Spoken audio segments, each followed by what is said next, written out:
ഏറ്റവും പ്രധാനപ്പെട്ട അമലാണ് ഫിത്ർ സക്കാത്ത്. അത് നോമ്പ് 1 മുതൽക്ക് തന്നെ കൊടുക്കാൻ പറ്റുമെങ്കിലും പെരുന്നാള് രാത്രി, ഉദാഹരണത്തിന് നാളെ പെരുന്നാളാണെങ്കിൽ ഇന്നത്തെ മഗ്രിബ്, ആ മഗ്രിബ് മുതൽക്കാണ് നിർബന്ധമാകുന്നത്. മഗ്രിബിന്റെ തൊട്ട് മുമ്പ് ജനിച്ച കുട്ടിയുടെയും ഫിത്ർ സക്കാത്ത് കൊടുക്കണം. മഗ്രിബിന്റെ ശേഷം മരിച്ചവരുടെയും ഫിത്ർ സക്കാത്ത് കൊടുക്കണം. മഗ്രിബിന് മുമ്പ് മരിച്ചവരുടെ ഫിത്ർ സക്കാത്ത് കൊടുക്കേണ്ടതില്ല. അതേപോലെ മഗ്രിബിന് ശേഷം ജനിച്ച കുട്ടിയുടെ ഫിത്ർ സക്കാത്ത് കൊടുക്കേണ്ടതില്ല. അപ്പൊ ഫിത്ർ സക്കാത്ത് ആ സമയത്ത് ജീവിച്ചിരിക്കുന്ന എല്ലാവരുടെ ഫിത്ർ സക്കാത്തും കൊടുക്കണം. അത് സ്വന്തം സക്കാത്ത് കൊടുക്കണം. അതുപോലെ ചെലവ് കൊടുക്കൽ നിർബന്ധമായവരുടെ ഫിത്ർ സക്കാത്തും കൊടുക്കൽ നിർബന്ധമാണ്.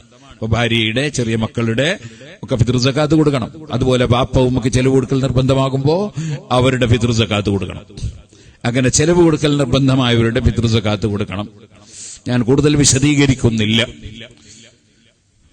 ബാപ്പക്ക് ഉമ്മ മരിച്ചു പോയിട്ടുണ്ട്, ഒരു വിവാഹം കഴിക്കണമെന്ന് ആഗ്രഹമുണ്ട്, എന്നാൽ വിവാഹം കഴിപ്പിച്ചു കൊടുക്കണം. വിവാഹം കഴിച്ചാൽ ആ കഴിച്ച ഭാര്യയുടെ ചെലവ് മക്കൾ കൊടുക്കണം. ബാപ്പക്ക് കഴിവില്ലെങ്കിൽ മക്കൾ കൊടുക്കണം.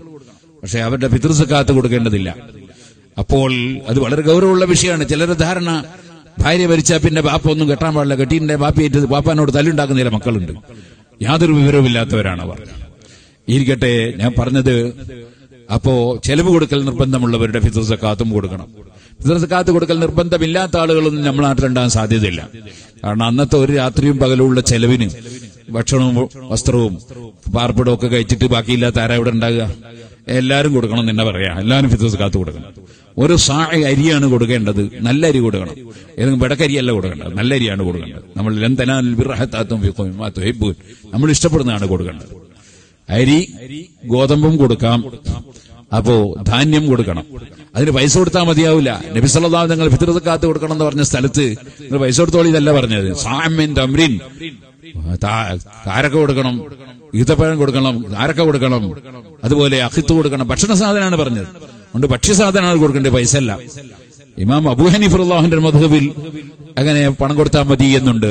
ഹനഫി മദ്ഹബുകാർക്കല്ലേ, നമുക്കല്ലല്ലോ, നമ്മൾ ഹാഫി മദ്ഹബുകാരല്ലേ. അപ്പോ ഹനഫി മദ്ഹബിൽ അങ്ങനെ ഒരു അഭിപ്രായമുണ്ട്.